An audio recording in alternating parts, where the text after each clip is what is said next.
Welcome back to our channel. He was one of America's most adored comedians and the face of Doritos. In 1973, Avery Schreiber disappeared from the public eye. Everyone was surprised by what transpired next. A sour feud with his comic partner, a failed variety show, and a covert conflict that nearly claimed his life. The truth behind his disappearance is now at last being revealed, and it's more sinister than anyone could have predicted. In Chicago, Illinois, on April 9, 1935, Avery Schreiber was born. A worker, while his mother worked as a secretary. Although they had little, they instilled in him the importance of perseverance. The city of Chicago was alive. Comedy clubs, music venues, and theaters infused the city with vitality. From an early age, Avery was captivated by that world. He was always the humorous child who had the ability to elevate a routine situation to a memorable one. His sense of humor extended beyond jokes. It showed in his movements, his reactions, and his ability to make others feel like they were a part of something. He liked making others laugh. It seemed natural. It was natural. He made a choice that would alter everything when he was 17. He signed up for the U.S. Army. It was a sensible decision, as many young men at the time made. But a surprising event occurred. He went into the all-Army talent event without giving it any thought. Everything fell into place as soon as he took the stage. The crowd's excitement, laughing, and applause were all fantastic. It stoked a fire within him. What he wanted to do was clear to him. He wasted no time when he got back home. One of Chicago's top acting schools, the Goodman Theater, was where he enrolled. His goal was to become an expert in all aspects of performance. So that he had something to rely on, he attended classes at the University of Chicago at night. Even though he had a lot to balance, he was adamant. Although theater was thrilling, improvisation really captured his attention. Real-time scene creation, rebounding off other actors, and maintaining the audience's tension was exhilarating. Avery and the center of improv were at the perfect moment. It was then that he discovered Second City. When he joined the group in 1960, everything was different. A haven for some of the best comedians, Second City was more than simply another comedy troupe. They pushed limits, tried out new concepts, and performed in front of large audiences every night. It was more than simply a stage for Avery Schreiber in Second City. It served as a trial where he honed his craft and discovered his humorous voice. He collaborated for 5 years with some of the most important improvisational theatrical pioneers, such as Viola Spolin and Del Close. They took a revolutionary style to comedy, relying on improvisation and working together. The fast wit and timing that would characterize Schreiber's career were fostered by this setting. During his tenure, he participated in a number of noteworthy performances, such as Story Theater and Paul Sills-Ovid's Metamorphosis. These were teachings in character development, storytelling, and the value of improvisation, not merely performances. Every role required him to be quick-witted, respond on the spot, and come up with something original. Whenever he took the stage, he would benefit greatly in the years to come from such flexibility. His influence, however, extended beyond Chicago. In order to gain recognition outside of his hometown, Schreiber participated in a Second City revue that traveled throughout New York. This was a pivotal moment. It went beyond simply making people laugh in a tiny venue. The goal was to reach a nationwide audience. His rise from local talent to a well-known figure in comedy was facilitated by the experience, which set the stage for his future. Schreiber never forgot where he came from. Later in his career, he taught in Second City again, imparting his knowledge to the following generation. Technique wasn't the only factor here. It focused on the improv concept, which emphasizes following your gut, accepting failure, and constantly saying yes to the present. It was evident from that full-circle moment how much Second City had influenced him as a mentor as well as a performer. Jack Burns and Schreiber's careers were drastically altered by their 1962 encounter at Second City. Burns had a talent for comedy, although he had begun his career as a news anchor in Boston. Schreiber's more grounded, emotional manner was a natural match for his fast-talking, high-energy delivery. They became known for that contrast. Although they clicked right away, their bond went beyond simply performing together. For the next 40 years, Burns would refer to Schreiber as his closest buddy and comedic partner. They were able to take chances, improve their work, and push each other creatively because of that connection. It was the taxi cab routine that was their big break. Burns portrays a chatty passenger who constantly interjects a tired cab driver who is barely surviving the journey into every statement. It was straightforward but really clever. Their dynamic became one of their most well-known parts very fast since it was so natural and snappy. They became a huge hit when they performed it on The Tonight Show with Jack Paar in 1964. However, they continued beyond sketching. They delved into political satire in their album The Watergate Comedy Hour, using comedy to address weighty subjects. During a time when political scandals dominated news reports, audiences responded favorably to a scathing, humorous interpretation of events. Achieving success wasn't always easy. They temporarily parted ways in 1968 after realizing their performance was getting monotonous. However, creative collaborations such as theirs are not only fading. They rejoined in 1972. Additionally, they hosted the Burns and Schreiber Comedy Hour, a variety show, a year later. While remaining loyal to their humorous origins, the presentation demonstrated that they had progressed beyond their early routines by combining sketches, musical numbers, and guest stars. Whatever they did, people kept returning to the taxicab pattern. It was more than a sketch. It was an exquisite demonstration of comedic timing. Burns' incessant interrogation became a common joke that viewers enjoyed repeating. And it was all the more amusing because of Schreiber's growing irritation.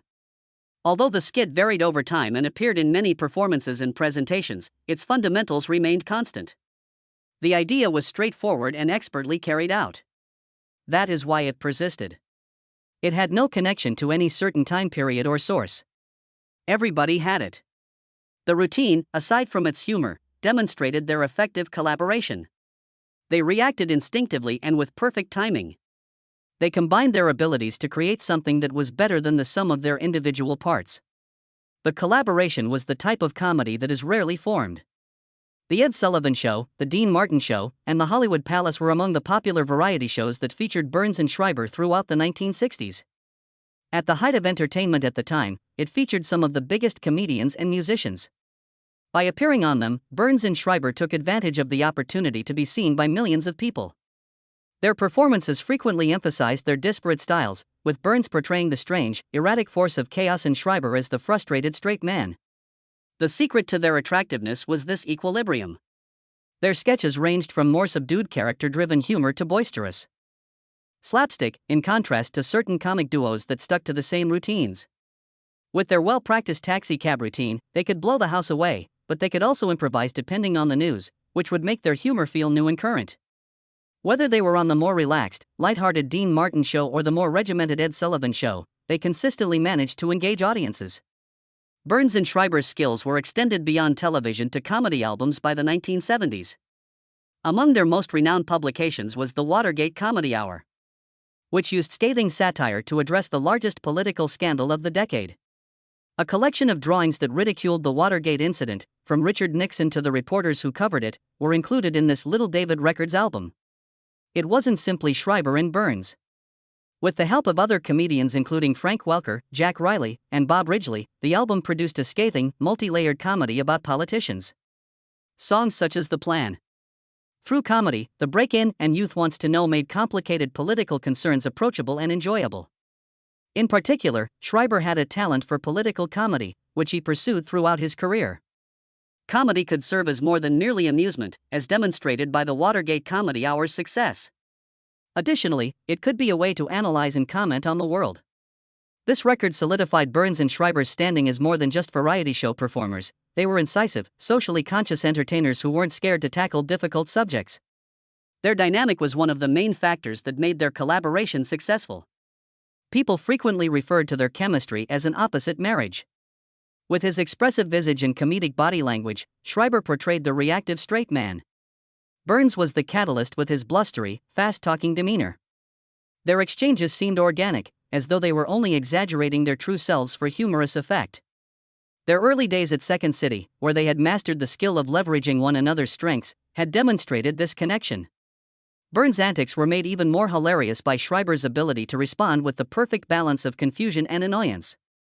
Burns, however, had an unpredictable quality that made viewers nervous. His next move was always unpredictable, and Schreiber's responses provided structure to such moments. In spite of their solid collaboration, they gave each other space to develop as individuals. Schreiber moved on to work on shows like My Mother the Car, while Burns continued to work on The Andy Griffith Show. The unquestionable charm of their humorous collaboration always brought them back to one another, even as they pursued different chances. Avery Schreiber and Jack Burns were given their own show in 1973. Following several years of performing together, they started ABC's Burns and Schreiber Comedy Hour. This was an opportunity for them to reach a larger audience with their distinct comedy style. They had been honing their act for years, beginning at Second City in Chicago, for their witty comedy and incisive improvisation. The chemistry that made them such a brilliant team was evident in their new show, which combined sarcasm, music, and sketch comedy. Schreiber exuded warmth and a teddy bear-like demeanor, and his trademark bushy mustache only served to enhance his allure.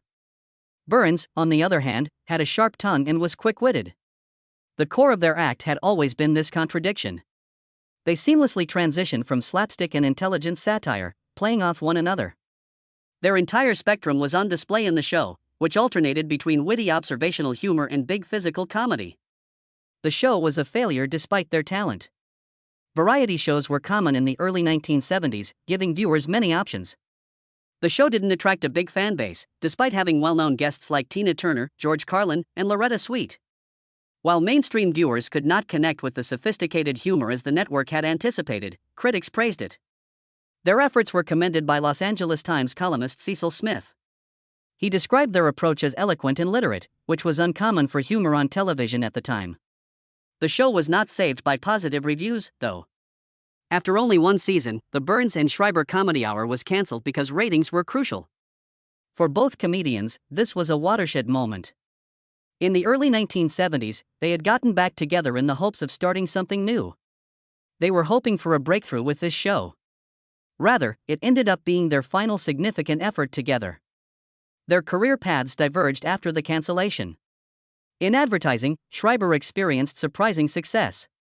He played personalities ranging from cooks to pilots in Doritos advertisements, which made him a well-known figure. He was a natural for advertisements because of his expressive face and lighthearted delivery, and for many years he was one of the most well-known pitchmen on TV. Burns shifted his attention to writing and producing behind the scenes. From 1980 to 1982, he was a major character on ABC's sketch comedy program Fridays.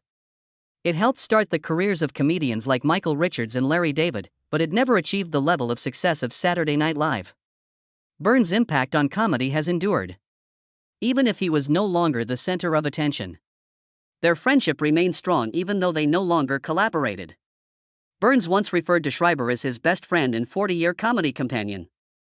Their influence on comedy lasted far longer than their brief appearance on the Burns and Schreiber Comedy Hour. Following his split from Jack Burns, Avery Schreiber went it alone and achieved success on television. Despite no longer being a member of a comedic pair, he continued to work hard. Rather, it provided him with the opportunity to experiment with other roles and demonstrate his versatility. In 1975, he played the misfortune teller on Chico and the Man. Despite being a modest role, it perfectly suited his abilities. This wasn't an exception to his ability to make wacky characters seem more real. The Rockford Files presented him with a whole new challenge the next year. His participation in the episode Rattler's Class of '63 demonstrated that he could handle drama just as well as comedy. His appearance on The Muppet Show was also in that same year. It matched perfectly. He had no issue keeping up with them, and his enthusiasm matched the Muppets' wild, unpredictable humor perfectly. Schreiber continued to stay busy, participating in a series of appearances. Even if his guest roles were brief, he had a knack of making them stand out. In particular, he started appearing frequently on match game shows. He became a popular favorite due to his quick wit. He was more than a question answerer. Every moment was made amusing by him. His performance in My Mother, the Car is among his most enduring portrayals. A television program with one of the most bizarre storylines ever. After purchasing an ancient car, the protagonist, Jerry Van Dyke, learns it is actually his mother in a previous life. In his role as Captain Bernard Mancini, Schreiber portrayed a rapacious collector who would do anything to have the vehicle for himself. His persona was unrelenting and rather absurd. He was always plotting and attempting to get the car via deceit. He also frequently pronounced the name of the main character incorrectly, transforming it into an ongoing joke. Despite having only one season, the sitcom has become a cult favorite over time. It was memorable not only because of the odd concept but also because of the entertaining performances. The character played by Schreiber was one of the show's highlights. He crafted an unforgettable character out of what could have been a straightforward antagonist. Because of a bag of Doritos, Avery Schreiber became one of the most iconic figures of the 1970s and 1980s. The advertisements he produced become one of the most remembered advertising efforts of the time. Each commercial has a similar format. In order to maintain control of a situation, Schreiber portrayed a judge, a knight, a grocer, and other serious characters. Next, a neighbor nibbled into a Dorito. Everything was in disarray after the loud crunch. Despite his best efforts to maintain control, the sound constantly distracted him. He became increasingly irritated till he gave in and took a taste for himself. Schreiber was the reason the advertisements were successful. He was immediately identifiable by his thick mustache and untamed hair. Caused folks to chuckle. In a few seconds, he may lose his composure and become totally insane. At one point, he was a respectable British judge. He was losing control the next moment as the courtroom collapsed around him. He portrayed a pool champion in another commercial who was trying to set up the ideal shot but was distracted by the crunching and missed it entirely. In one of the funniest ads, he played the dictator of a banana country. He enthusiastically presented a soldier with a medal while wearing his full uniform. The sound of Doritos caused chaos. His decorations slid off, his uniform ripped apart, and his attempt at control was gone. With more than 40 iterations, the campaign continued for years, keeping the joke current. Regardless of how many times people witnessed Schreiber lose his temper, it was always amusing. His ability to transition between serious and comedy made him ideal for the part. In addition to selling Doritos, he made the commercials exciting.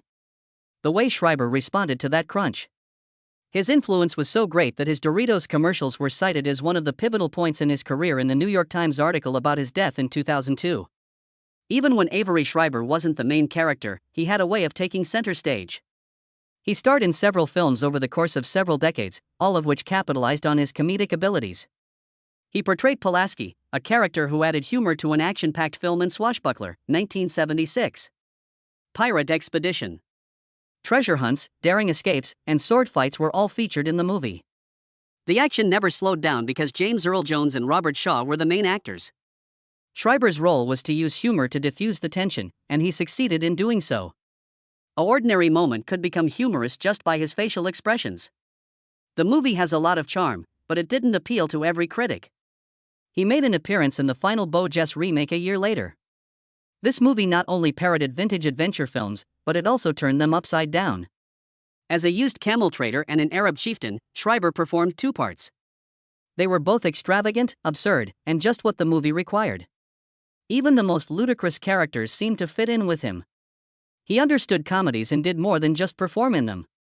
He appeared in Ringo Starr's Caveman in 1981. The language in this ancient comedy was essentially non-existent. The primary focus was physical comedy because the characters grunted when they spoke. Schreiber portrayed Aback, a caveman who only used facial expressions and nonverbal cues. It was slapstick funny, ludicrous, and silly. While fans seeking a humorous film adored it, some critics were unsure on how to interpret it. It eventually turned into a cult favorite. He collaborated with Mel Brooks, a director who could transform any genre into comic gold in the 1990s. In 1993, Schreiber portrayed a tax assessor in Robin Hood, Men in Tights. Even though the role was brief, his performance left a lasting impression. He had an appearance as a peasant on a bus in Dracula, Dead and Loving It, 1995, 2 years later. Even though it was a brief segment, it didn't matter. He was able to make every second matter. Comedy wasn't the only thing that Avery Schreiber did during his life, he also made people laugh.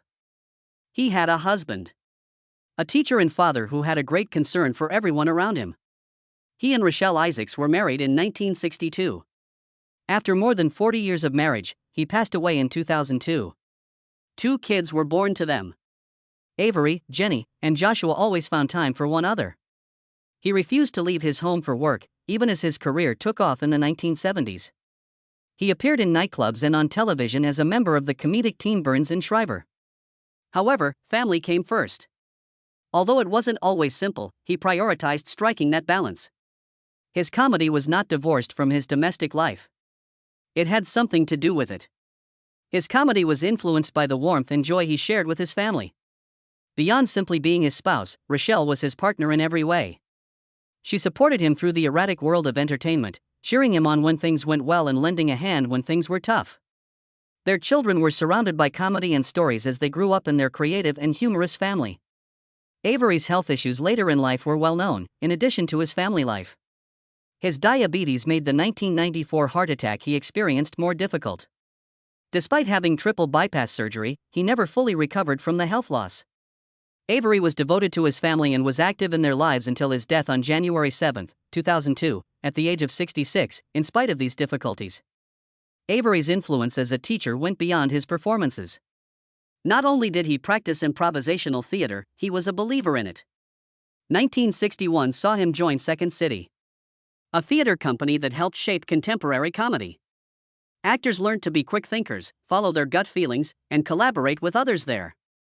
Avery taught those teachings to the following generation and became one of its most admired educators. Improvisation for the theater, written by Viola Spolin, served as a basis for improv and had an impact on his teaching. Being totally present, responding in the moment, and accepting the unknown, in his opinion, produced the best comedy. In Chicago and Los Angeles, he was a teacher at Second City, where he helped students develop their creativity and self-confidence. He helped people accept their own opinions and take chances without fear, in addition to training comedians. Audiences were able to chuckle because of Avery Schreiber's skill, charm, and timing. Even so, he never received the same level of attention as some of his contemporaries. Even though he was a fantastic comedian, he was still a supporting actor and not the star. Television and Hollywood execs knew exactly what a star should be. They were looking for leading guys who were simple to market, affable, and conventionally handsome. Unquestionably talented, Avery didn't match that stereotype. His humor was overdone, his facial emotions were exaggerated, and his performances relied heavily on physicality. He was the type of performer who didn't carry a whole program or movie, instead, he stole scenes. He consequently landed advertisements, guest appearances, and supporting parts. He was rarely the center of attention, yet his career remained stable. Even though she was never offered the lead, Avery left a lasting impression. He was more than just a performer, he was also a mentor, a teacher, and a pioneer in the field of improv comedy. Generations of comedians followed in his footsteps thanks to his work with the Second City. Actors were encouraged to accept spontaneity by him, to collaborate to create humor and to follow their gut feelings.